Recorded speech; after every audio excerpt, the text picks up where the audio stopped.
5 বছরের ছোট্ট একটা বাচ্চা, স্কেচবুক আর পেন্সিল যার নিত্যদিনের সঙ্গী।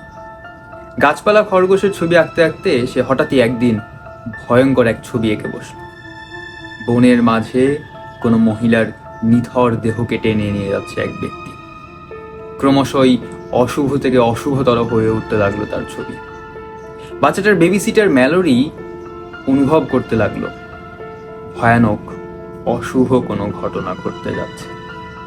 ম্যালোরি কি পারবে ছবিগুলোর রহস্য উদ্ঘাটন করে টেডিকে বাঁচাতে?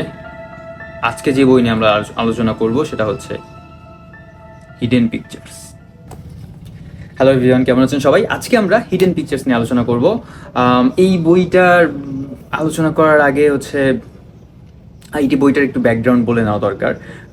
এই বইটা আমি অনেক আগে পেয়েছিলাম হাতে, প্রায় এই বছরের প্রায় শুরুর দিকেই আসলে পেয়েছিলাম। বাট বইটা পড়া হয়ে ওঠে নাই একটা কারণে, যে আমি দেখতেছিলাম যে বইটা অনেক মোটা, শুরু করলে আসলে ওরকমভাবে শেষ করে উঠতে পারবো না। আর তার পাশাপাশি তখন অতদিনে অনেকগুলো বই মেলার পরে অনেকগুলো বই জমে গিয়েছিল, তো যার কারণে এই বইটা পড়া শুরু করা হয় নাই। বাট পরবর্তীতে আমি এই বইয়ের কয়েকটা রিভিউ দেখলাম এবং তখন বুঝতে পারলাম যে এই বইয়ের ছবি আছে, অনেক ছবি থাকার কারণে বইয়ের আকারটা বড় মনে হলেও লেখাটা একটু কম আছে। তারপরে এই সেপ্টেম্বর মাসে এই বইটা শুরু করলাম, আগস্টের শেষের দিকে শুরু করেছিলাম, তো সেপ্টেম্বর মাসে মোটামুটি এই বইটা পড়ে শেষ করলাম। এবং এক কথায় বইটা আমার কাছে অনেক ভালো লেগেছে। কয়েকটা ব্যাপারে ভালো লেগেছে, সেটা যদি ধীরে ধীরে আলোচনা করি। তাহলে সবার শুরুতে গল্পের বিষয়ে আসা যাক। এই গল্পের নায়িকা হলো ম্যালোরি কুইন, 21 বছরের এক তরুণী, এবং খুব স্বাভাবিকভাবেই কম বয়সী ছেলেপিলেরা যেরকম মাদকাসক্ত হয়েছে সেরকম নেশায় আসক্ত হয়ে গিয়েছিল। পরবর্তীতে তাকে রিহ্যাবে পাঠানো হয় এবং রিহ্যাব থেকে এসে বের হয়ে নতুন একটা জীবন শুরু করার পরিকল্পনা করে। এই সময়ে তার জীবনে একটা সুযোগ আসে। নিউ জার্সির ছোট্ট একটা ছিমছিমে শহর স্প্রিং বুক, সেখানে টেড আর ক্যারোলিন ম্যাক্সওয়েল দম্পতি থাকে। তাদের 5 বছরের ছোট্ট একটা শিশু আছে, নাম টেডি, বেশ অত্যন্ত আদরের সন্তান। তো টেডির জন্য বেবি সিটার খুঁজছিলেন তারা, তো সেই বেবি সিটারের দায়িত্ব ম্যালোরি কুইন পায়। তো ম্যাক্সওয়েল পরিবারের এই সাজানো গোছানো বাড়ির মধ্যে ম্যালোরি তার নতুন জীবন শুরু করে। শুরুতে সব কিছুই বেশ ভালোই চলছিল। তার সাথে ম্যালোরির সাথে টেডির খুব সুন্দর একটা সম্পর্ক গড়ে ওঠে এবং টেডির যত্ন নিতে নিতে সে নতুন জীবনে ফিরে আসতে যাচ্ছিল। তো টেডির ছবি আঁকতে অনেক পছন্দ ছিল, তার কাছে সবসময় একটা স্কেচবুক আর পেন্সিল থাকতো, সে ছবি আঁকতে ভালোবাসতো। তো খুব স্বাভাবিকভাবে একটা 5 বছরের বাচ্চা, সে যা দেখবে সেগুলোর ছবি আঁকবে। গাছপালা, খরগোশ এগুলোর ছবি আঁকছিল। তো এগুলোর ছবি আঁকতে আঁকতে হঠাৎ করেই সে একদিন বিভৎস একটা ছবি এঁকে বসে। ছবিতে দেখা যায় যে জঙ্গলের মধ্যে দিয়ে কোনো একটা মহিলার নিথর দেহ, ওইটার চুল ধরে টেনে নিয়ে কোনো একজন ব্যক্তি যাচ্ছে। তো 5 বছরের একটা বাচ্চা এই জিনিসটা তো ইম্যাজিন করে নিয়ে আঁকার কথা না, তাহলে সে কেন আঁকলো বা কিভাবে আঁকলো? এবং ব্যাপারটা এখানেই থেমে থাকে না, দেখা যায় যে ধীরে ধীরে সে আরও অদ্ভুত থেকে অদ্ভুততর ছবি আঁকা শুরু করে। এবং অদ্ভুত ব্যাপার হলো, টেড বলে যে তার একটা ইমাজিনারি বন্ধু আছে, নাম তার আনিয়া, এবং এই বন্ধুটি নাকি তাকে অনেক কিছু বলে, যেখান থেকে এই ভয়ঙ্কর ছবিগুলো সে আঁকছে বা যে বর্ণনা শুনে সে ভয়ঙ্কর ছবিগুলো আঁকছে।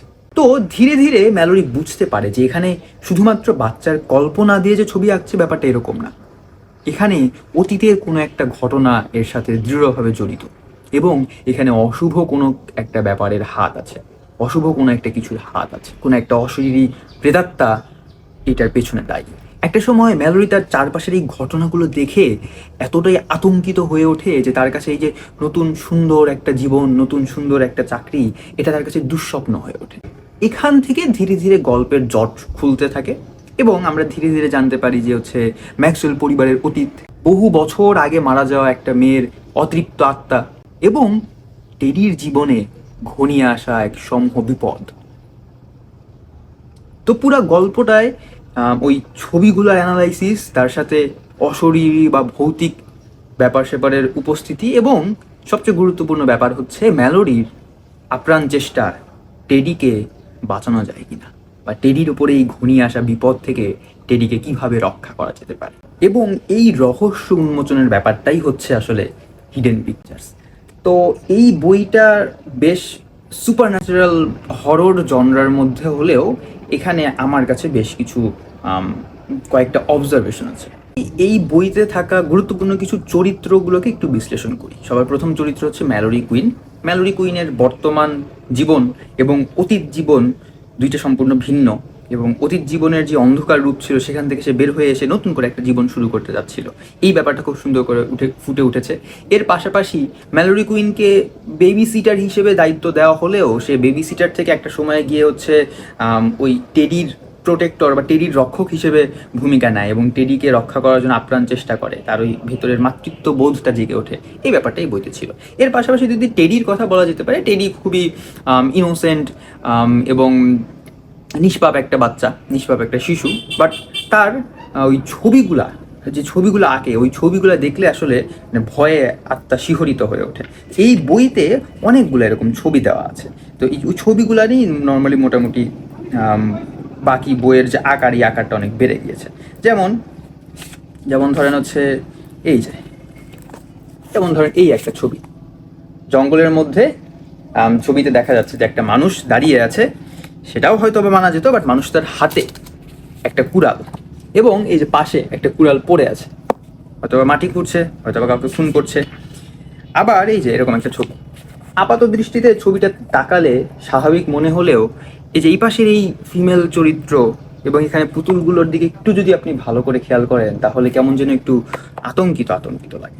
মানে মূল কথা হচ্ছে, টেডির আঁকানো ছবি 5 বছরের বাচ্চার আঁকানো ছবির মতো আসলে মনে হয় না। এই দিক থেকে অনেক হররের একটা ব্যাপার ছিল। আবার ধরেন এই যে একটা ছবি, এই ছবিতে কি দেখা যাচ্ছে? এই ছবিতে দেখা যাচ্ছে কোনো একটা নারী বিভৎসভাবে চিৎকার করছে এবং কেউ একজন তার গলা টিপে ধরেছে এবং সেই নারীটাকে মানে ওই ঘাসের উপরে চেপে ধরে, গলা টিপে ধরে হত্যা করার চেষ্টা করছে। তো এই যে এইরকম ভয়ঙ্কর হররের ব্যাপারগুলো এই এই টেডি ক্যারেক্টারটাকে বা টেডি চরিত্রটাকে একটু ডাইনামিক করে তুলছে, একটু শিশুর ওই চরিত্র থেকে বের হয়ে এসে নিয়ে বেশ রহস্যময় একটা চরিত্র করে তুলেছে। এর পাশাপাশি টেডির বাবা মা, টেড আর ক্যারোলিন ম্যাক্সওয়েল, তাদের চরিত্রগুলোকে এমনভাবে সাজানো হয়েছে যে বাহির থেকে দেখে মনে হয় যে তারা অনেক নিখুঁত এবং সজ্জন ব্যক্তি, ভদ্রলোক।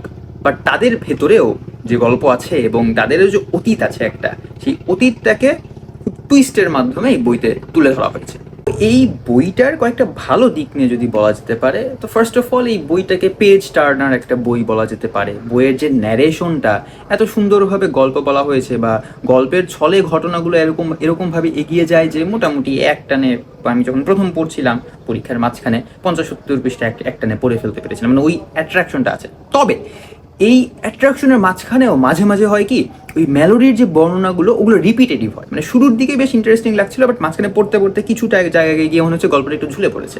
মানে ওই সেম ন্যারেশনটা একটু রিপিট হচ্ছিল, বা কিছু কিছু জায়গাতে ন্যারেশনটা একটু বোরিং লাগছিল। মানে মূল কথা হচ্ছে কি, এটার ন্যারেশনটা একটু অদ্ভুত। যে জায়গায় ভালো সে জায়গায় বেশ ইন্টারেস্টিং, যে জায়গায় একটু বিরক্তিকর হয়েছে বা বোরিং লেগেছে সে জায়গায় আবার বোরিং। এটা জেসন রিকুলেকের লেখার একটা বৈশিষ্ট্য বলা যেতে পারে। এর পাশাপাশি এই যে টেডির যে ছবিগুলো ছিল, এই ছবির ইলাস্ট্রেশনটা এই বইতে দেওয়া ছিল, তো এটা কাজে লেগেছে এবং ছবিগুলো দেখে ওই বিভৎসতাটা আসলে খুব সুন্দর করে অনুভব করা গেছে। গল্পের শেষের দিকের টুইস্টটা মোটামুটি বেশ ভালো লাগার মতো।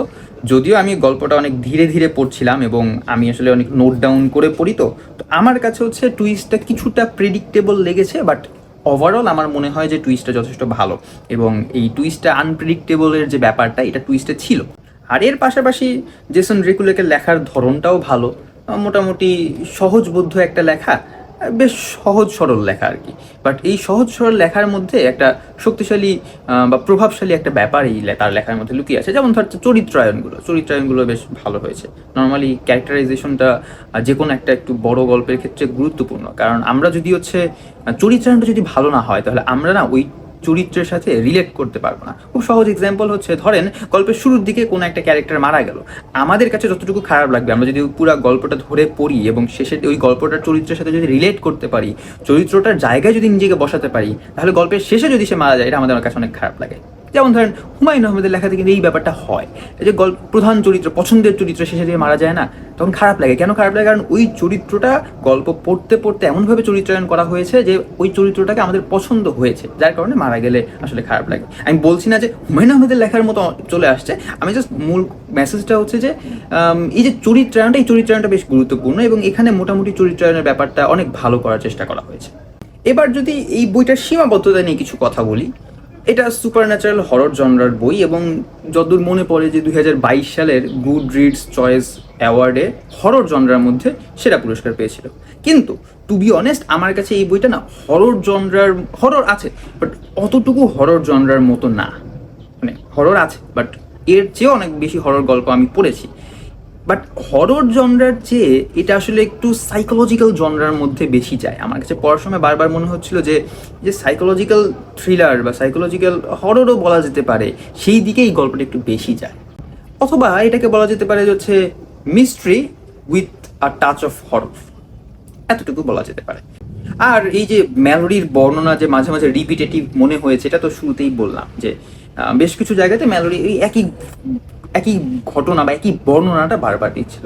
আর এর পাশাপাশি এই গল্পের এন্ডিং একটা চমৎকার টুইস্ট এসেছে, বাট টুইস্ট অনেক নাটকীয় মনে হয়েছে। তো এটা আমার কাছে ওকে, গল্প পড়ছি, নন ফিকশন ফিকশন পড়ছি তো নাটকীয় তো মনে হবে, বাট এটা অনেকের কাছে নাটকীয় মনে হইতে পারে বা একটু বাড়াবাড়ি মনে হইতে পারে। ওভারঅল এটা আসলে পার্সন টু পার্সন ভ্যারি করবে, আমার কাছে এটা মোটামুটি ওকে লেগেছে।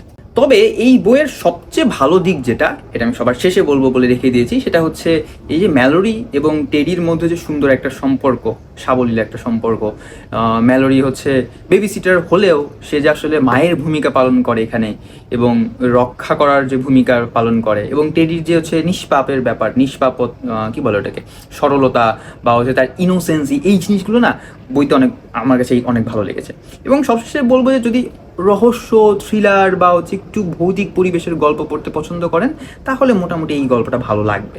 হরর গল্প হিসেবে হয়তো বা মন অতটা নাও ভরতে পারে, তবে মিস্ট্রি থ্রিলার হিসেবে এই বইটা আপনার কাছে ভালো লাগবে।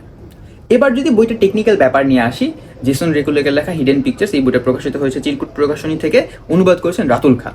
অনুবাদের কথাটা আসলে বলা হয় না, অনুবাদ ভালো, অনুবাদের কথাটা বলা হয় না এই অর্থে যে এটা বইটা পড়ার সময় না ওই ইংলিশ বইয়ের সাথে যে খুব ডিফারেন্স ব্যাপারটা ওরকম ছিল না। আমি নর্মালি কোনো অনুবাদ পড়তে হলে ইংলিশ বইটার সাথে পড়ি, এইটা আসলে ইংলিশ বইটা পড়ি না, আমি শুরুর দিকে প্রথম 2-3টা অধ্যায় একটু কম্পেয়ার করে দেখতেছিলাম যে আচ্ছা অনুবাদটা কেমন হয়েছে, এবং মোটামুটি অনুবাদটা আমার কাছে মানানসই এবং পছন্দ হয়েছে।